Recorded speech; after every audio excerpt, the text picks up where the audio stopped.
When you hear the phrase soft as steel, what do you think of?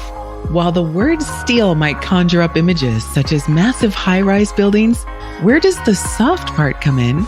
And what exactly does this mean in our work and in our lives?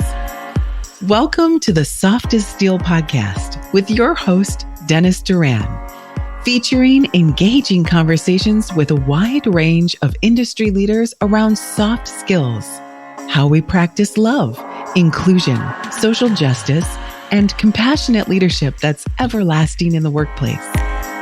And now, here's Dennis Doran.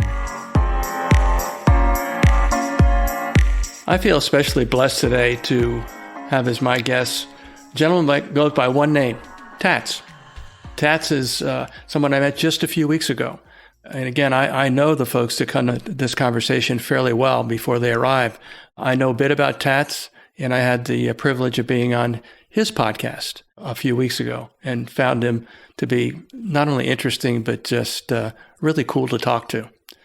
Tats is the co-founder and CEO of Castagra Products, a manufacturer of high adhesion roof coatings, and the host of the Specified Growth podcast. That's one of 2.5 that he hosts. I might get him to mention the others as well if it's not in my intro.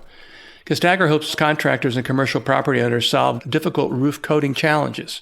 One of its products, Nakagawa roof coating, is approved and used by the top companies in the world.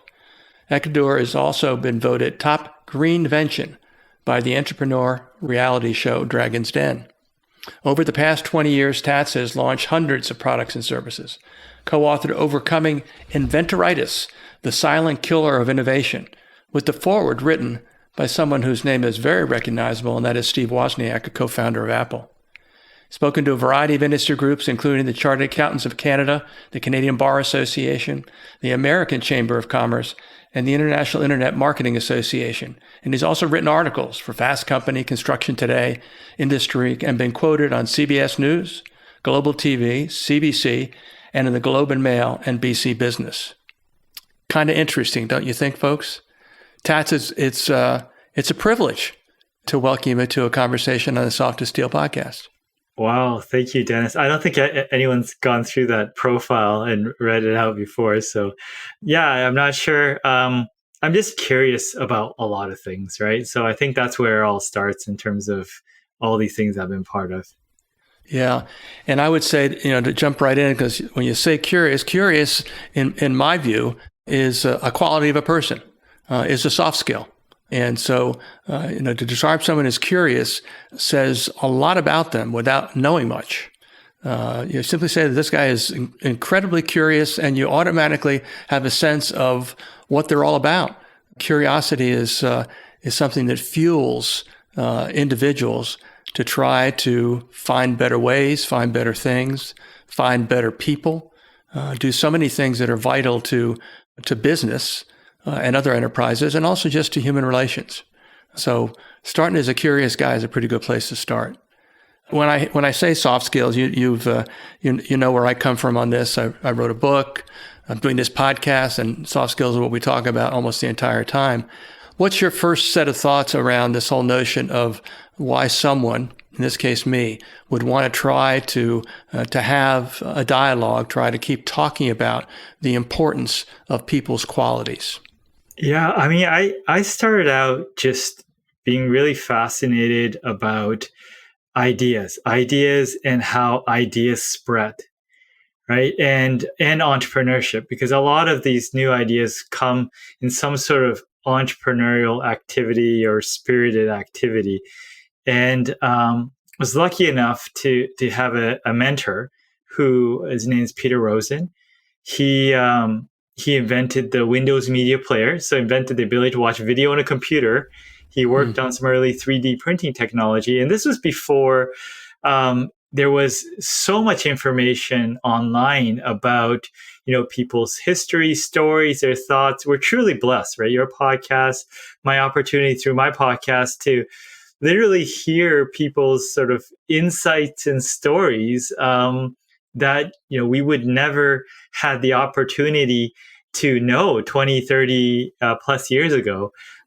So, it's just kind of really started from there. But I think what I learned along the way was there's idea dissemination, but it all comes down from soft skills. And what it took me a very, very long time to learn was in order to bring an idea to life or to try things, you need to develop a team, right? We all have strengths and weaknesses. And to build an effective team has a lot to do with knowing what your own strengths and weaknesses are and having the soft skills to relate to people, help build people up, cooperate with people. And, me being a bit more of an introvert, that came slowly. But as I got better at that, my results got better. Yeah. Yeah. I mean, that is a fabulous mouthful of thoughts. Yeah, I guess if I'll go to a question to force you to zero in on one item, and that is in thinking about leaders, which are obviously I would refer to myself as a thought leader, I guess. You are a thought leader, but also an entrepreneurial leader in many ways. If you had to pick, one quality, one soft skill, which you would view as being absolutely essential to being able to be effective as a leader in an organization, what would it be? I mean, I think it generally starts with listening, and then you just kind of build from there, right? Your ability to really listen. I had a guest once that was an expert in listening, and I asked her, what do you need to be a better listener? And she says the most sort of interesting thing that threw me off is that she says no matter how hard we try, we are not very accurate at listening. We can try.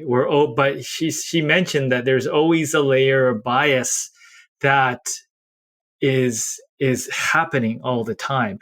So, which doesn't mean we should give up. It just means that we just have to keep trying and trying and trying to get better at it, knowing that there's always a possibility of misunderstanding or not fully understanding what is going on.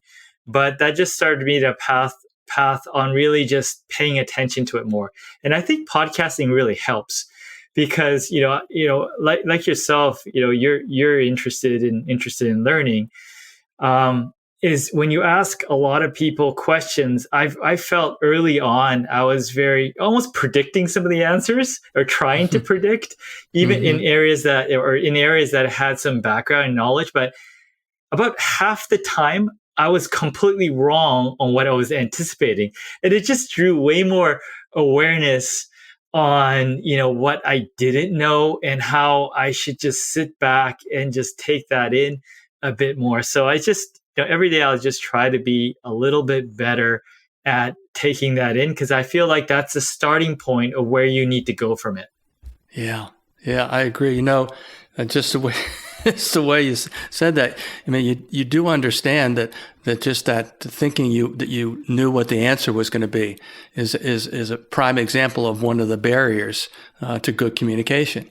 Rather than listening attentively, you were processing in your mind what you were going to say next. And that's something we all do. And as you know from your learning journey, when we think about listening as a quality, I would say the quality would be to describe someone as a good listener, maybe even a great listener. The skill that's embedded in that quality is listening itself and understanding how to go about doing it in a manner that will help you produce better results. And that means, among other things, that you've got to fight the accumulation of the bias that you've developed over your lifetime. You've got to fight distractions. You've got to fight presuming you know what the answer is going to be. All those battles that have to be won in order for you to be able to do a better job of listening when there's so much, even in a transactional way, there's so much at stake. And again, as an introvert, it makes absolute sense that listening is something which you are relatively better able to do. Again, because you'd rather not be talking. And I don't mean that literally, but in general, that's the thought. But beyond that, the idea that it is a skill, and the importance of seeing it as a skill. And it's part of the bigger skill that I think is fundamental to all of us. And I'm doing it right now, and that's communication. You and I are communicating with each other. So I'm not going to do all the talking. We're going to be exchanging thoughts and ideas, answering questions, saying other things. And because we're interested in making the best use of our time together, we're both going to be doing probably a better than average job of listening. But that's not the case for everybody. And particularly when we think about the leaders at the top of organizations, who if they don't get the idea that one of the things that makes me a great leader is something I'm not particularly good at, and that is the skill of listening. And if I want people to get to know me, I have to demonstrate that I have interest in them, that I care, that I want to get to know them. And the way you do that is not by running your mouth. Your thoughts. Yeah, I think that, every day I just try to figure out how I could be a little bit better leader than I am, the last day. And I think I understand more as I go along that there's just different ways of accomplishing one thing. Books sometimes try too hard to say this is the one way, but I've seen leadership work in so many different ways. And I almost feel like as you're developing, you just have to try different things and to see how it can work for you. And I think that's the thing. Sometimes, sort of topics get sort of broken down into this is what you must do. And I think there's a certain range that can work. And just paying attention to other people, how they approach things stylistically is really important. And I think I could give different examples on how things that shouldn't work, right? Like, and I think being okay with that, maybe it wouldn't make a good book or it wouldn't make a good story. But when something is working, there's nuance to that because as humans, we're all so different. We have to appreciate and allow it to happen sometimes. Yeah. I absolutely. Let's jump into a different part of this. And I want to use a quote from my mentor, a guy named Steve Farber, who in his first book 20 years ago included this set of phrases. He says, "Do what you love in the service of people who love what you do." Do what you love in the service of people who love it. Well, how does that feel to you? That set of phrases. What does it mean to you? I like that. I like that. There's nuance to that, right? If you really think about it, because some people only have the first part of it, right? Mm-hmm. And if you just do one part of it, it doesn't quite work out for different people, right? So I think inherently business or things that happen in life are a little complicated. And the people that understand or appreciate the nuances or the fact that many things are not very linear are going to win. I think also that people that manage contradictions, like for instance, in business, you as a leader, you have to be confident, but you also need to be humble, right? So what does that look like, right? How do people express that? So I think those are the people that can sort of understand the imperfect nature of that and can embrace both sides of that are the ones that are for my opinion, just the most skilled. Yeah. What a fine line to manage between confidence and humility. But you're I mean, it says it you're exactly right. When I think about great leaders, the words that come to my mind are leaders that demonstrate humility, are leaders that are listeners, and they're very good listeners. And they're also people that are caring. Those are the big three for me. And in the last few years, we've had a 2-year period of time where the challenge for everyone was to live through something they'd never lived through before. And for leaders, and I think I did it in a very amateurish way, I sat down at my dining room table with my microphone and my camera and just extemporaneously offered thoughts to my vast audience out in my YouTube channel. But it boiled down to this. The only thing that you have to do right now, and this was again at the beginning of the pandemic, which is now in our rearview mirror in many ways, the only thing you have to do right now as a leader is to let people know that you care. heart stop. That's all you have to do. You don't have to have answers. You don't have to have direction. You don't have to try to convince them they should get the shot or not get the shot. You don't have to do any of that. Just let them know you care. And that is, that's something which requires humility and requires confidence. Again, for it to be seeming to be genuine or authentic, which is one of my top 20 soft skills in the book I wrote a few years ago. The number one was, by the way, was trustworthiness, was the number one quality, which may seem obvious. Listening was up in the top, I believe in the top 5 or so, but good listening is there because it needs to be there. What are your thoughts about what I've just said? Yeah, I mean, I think, caring is very powerful, right? It's the starting point. It shows your sharing, right? Shows the vulnerability side of it, but the base level, you just clarifies your intentions, right? What the priorities are. And I think at the end of the day, I mean, there's just a lot of things that we're involved in that when you get older and you see more things, there's a lot of things that don't matter, right? There's ups and downs and stuff like that, but it's just about the people that you care and the service that you provide to people. That's kind of sticks around a bit more, right? So I think just being very clear on your why is very important. And I think in areas of your life that you clearly understand what that is, I tend to think that goes better, right? Because you're more intentional with that. And as I get older, I realize that, there's just not one area. Every area is connected, right? So if you're doing and you're clear on one area, it, greatly impacts other areas of your life. So there's no, hey, I'm at work and this is personal. It's kind of all connected in some way. So, having awareness of that and having skills, whether it's in the workplace or in personal, it just makes everything better when you're developing on those soft skills. Yeah. I imagine that your company has expressions that they refer to as being their values or their purpose. And I would imagine that they include words that are soft skills, as well as things that are, I'll call them technical or hard skills, like highest quality product, or tested and approved. All those kinds of things that give the buyer of your product, which is. And again, I've said before, and I think I may have said it already in this conversation, but I look at your company, and you have a leading product that is valuable to companies across the world, as you say, as I said in the introduction. But you truly are. It's easy for you to, I would think, to adopt this notion that I have a product, and with that product, I serve people.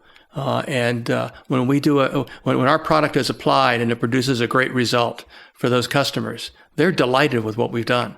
And they let us know because the company is growing and people continue to buy it. Your thoughts? Yeah, I think you mentioned my bio earlier about helping launch companies, and some of those were ours. Many of those were just clients.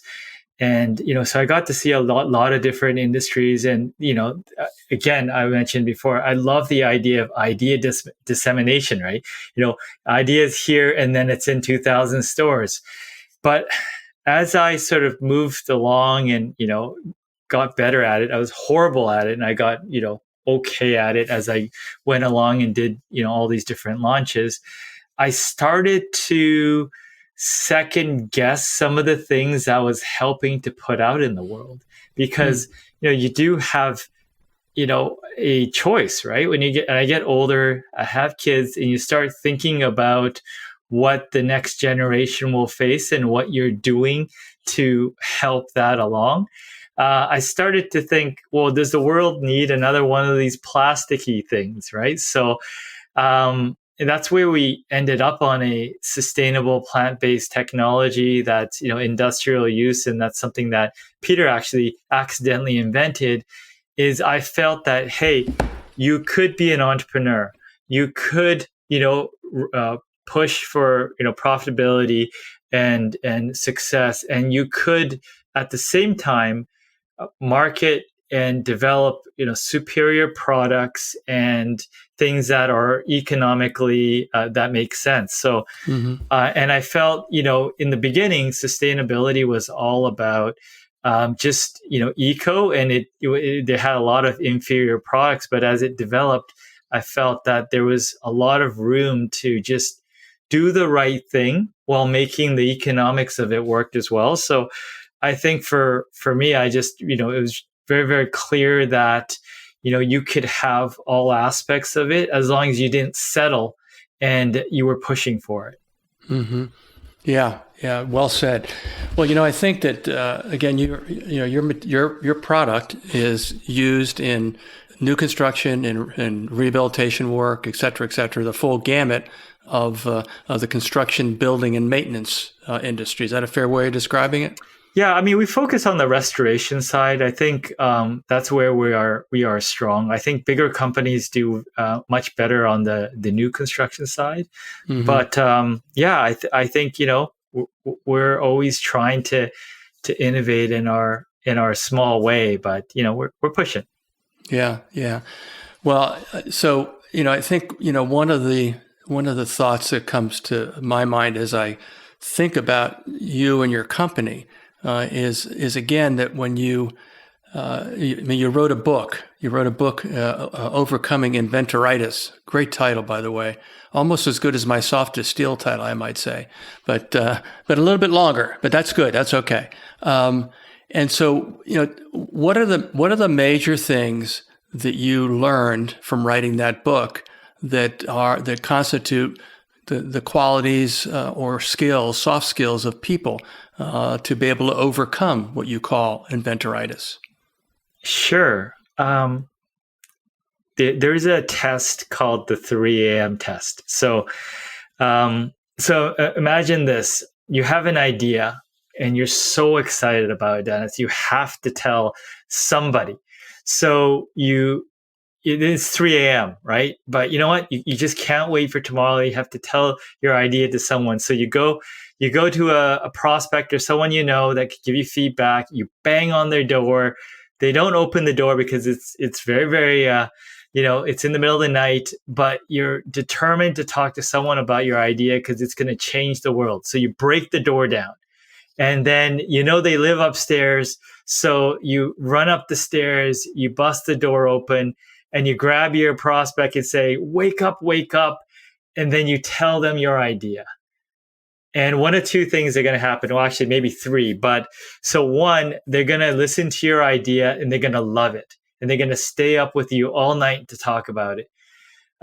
Two, they are going to say, what are you talking about? That doesn't sound too excited. They're going to go back to sleep. Three, maybe they'll call the cops.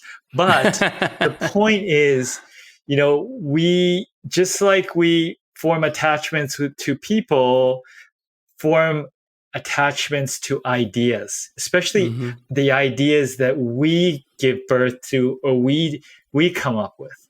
And what happens with ideas is it's just you think it's a good idea. And there's just a lot of criteria required for an idea to become commercial success. So how do you market it? How do you manufacture it? How do you do what are the competitors? And many of the people that, jump at an idea and run with that without talking to customers, right? Not leading them into any, do you think it's a good idea? Going to your parents and saying it's a good idea. But, just people that are more critical or asking for pre-orders, that sort of objectivity disappears with some of this innovation stuff. And we just saw it over and over. When we were launching this product, people would come to us with ideas and they spent, part of their life savings on it. And it was a horrible idea. And it just kind of broke our heart to see people that would jump into this. And that's kind of what led to writing this book. And on the process of writing this book, we were so lucky to collaborate with so many other people. So how we got the quote for Steve Wozniak is our publisher, who's probably published 1,000 books now, but at the time only 10. connected us with all these people in Silicon Valley that invented different things like the zip drive and this and that. And they gave us all sorts of different feedback on how they commercialize their product. And he just happened to know Steve Wozniak as well. So again, extremely kind, humble person. Wrote a quote like him and Steve Jobs knew us very well. I mean, if you read the quote, they would think we're best friends, but we're not. Mm-hmm. But he's just a very humble and kind person that just gave us a chance. Mm-hmm. Wow. If you have to choose, and let's talk about let's try to address this question or idea with the backdrop being the industry that I spent most of my career, and you've spent a chunk of time as well, obviously, and that's the construction industry. An industry that's described as being hardened. The steel-toed boots, the chewing tobacco, the excessive use of profanity. I could go on and on. Describes that industry. How can that industry change? And the only assumption there is that I believe that it needs to, that it just hasn't gotten where it needs to be able to embrace reasonably the idea of different generations, different values, the assault, if you will, or the arrival of technologies of all kinds that are impacting the building process in one form or another. How can you see a path forward for the industry to change, and what do they need to do to become more receptive to all of the dynamics I've described? Sure, absolutely. So about 5 years ago, I started a podcast, right? Specify, which focused on construction building materials, but I originally just started it because I wanted to become a better entrepreneur, understand the construction building materials and industry better, because I think you're kind of alluding to is things can move slowly in those industries, right? So, and I realized that there was not one person I could go to that kind of had a grasp of everything. So what I started to do was interview different people from different aspects of the industry. Like, all these things are interconnected in some ways, but they don't always talk to each other. So I spent the time to start to talk to people. And what I noticed was there was more people with the social media, with technologies that would start to connect people to other aspects of it, whether it's just by doing the interviews and sharing what different people go through in their industry, but also connecting good people that want that change to occur. So I think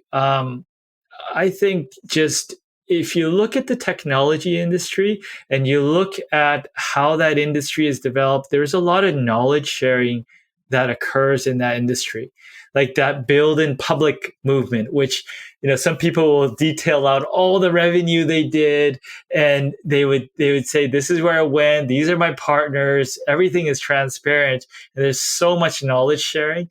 I think in the construction industry, that knowledge sharing is starting to happen more now. And as we share more, instead of hiding the secret sauce and being skeptical but just sharing your struggles, your successes, your tips, even about your own life, I feel that, we can understand what different groups' objectives are better, right? And as you connect the dots between the different groups, what I learned that the people that are very, very successful in making a project smoother are the ones that have relationships across those quote unquote traditional silos, that they can get people within certain groups to make certain concessions depending on the projects to make the entire project a success, because there's individuals that can communicate what it looks like to the end customer or the goals. Mm-hmm. Mm-hmm. Those are terrific thoughts. And a couple thoughts came through my mind. One, you're kind of you're tiptoeing around the outer fringes of talking about another consideration in dealing with other human beings, and that is the challenge of being able to make a connection with people, and then go from there to build a relationship. And lastly, the importance of something which we haven't touched on, but I'm going to take a couple extra minutes so we can, and that is the importance of appreciating that a person's emotional intelligence, referred to in a lot of literature as EQ, is vitally important in trying to create those relationships one at a time, and that in more cases than not, those folks who are in the leadership roles, if they have high levels of emotional intelligence, meaning they're self-aware, they can manage themselves, they pay attention to what other people are feeling as they engage with them, and then they work to build those relationships, that those folks are the ones that are the most successful, whereas the ones that think they're the smartest person in the room don't always win the game, so to speak. Your thoughts? Yeah, I mean, I think there's I learned this from Bob Berg, who wrote The Go-Giver, and there's 3 types of weaknesses. And I was like, well, what is that? Right? Mm-hmm. So he kind of laid it out like this. These are examples I use, but he says there's one type of weakness, and one of my weaknesses, I'm a terrible cook. And luckily, my wife doesn't care. She wants no part of that experiment. I've offered to improve my skills, but she's not interested. So weakness number 1 is a weakness that doesn't need to be improved, right? And then there's weakness number 2. So, one of the things that I had to learn, and I'm still constantly trying to learn, is the financial aspect of the business, right? So there's 3 buckets. There's demand generation, there's operations, and there's doing it profitably. So I've never met any entrepreneur, no matter how skilled they are, that are good at all 3. I think some of the best are good at 2 out of the 3. But I think the minimum requirement is you need to be good in 1, and then you need to mitigate the other 2. So you need to be at least average with help, right? If you if you have low knowledge, you're not going to be able to interface, but you need to be average, or you need to meet a certain threshold to be functional.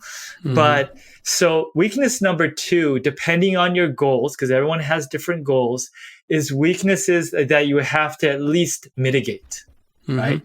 Now, weakness number 3. Weakness number 3 is, let's say, you're not a good, let's say, speaker, or, you're not good at inspiring people through speeches, right? There's a listening aspect, and there's also being able to communicate a vision and stuff like that. Now, if you're doing something fairly small or contained, maybe that's okay, right? Maybe you could just maybe you don't need it. Maybe you can just mitigate it. But let's say you're trying to be like Elon and change the industry, although his speaking style isn't, what you sometimes you'd expect in a speaker. He has a style that has the ability to get a lot of people to move on things, right?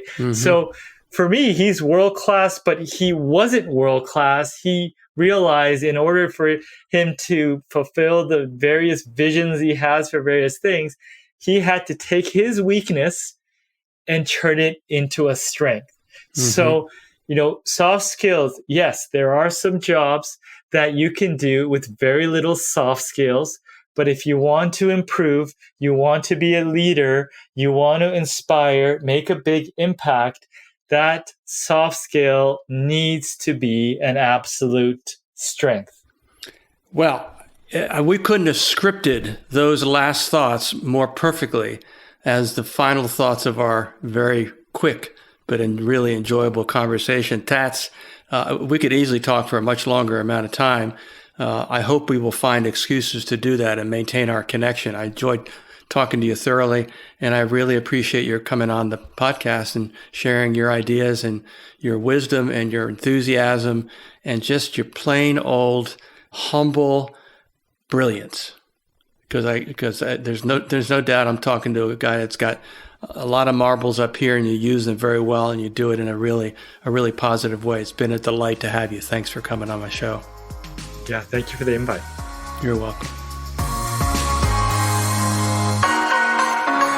Thanks for joining us today for this episode of the Soft as Steel podcast with your host, Dennis Doran. Dennis is the author of Soft as Steel and a leading speaker and trainer for organizations across many industries and verticals. To learn more about the work Dennis is doing to activate soft skills in the workplace, contact him at DennisDuranSpeaking.com. Be sure to check out his book, Soft as Steel, on Amazon or wherever books are sold. You can subscribe to this podcast on iTunes or wherever you'd like to get your podcasts. And please remember to share this episode with your friends, colleagues, and anyone you feel would benefit from the conversation. We'll see you next time on the Soft as Steel podcast with Dennis Doran.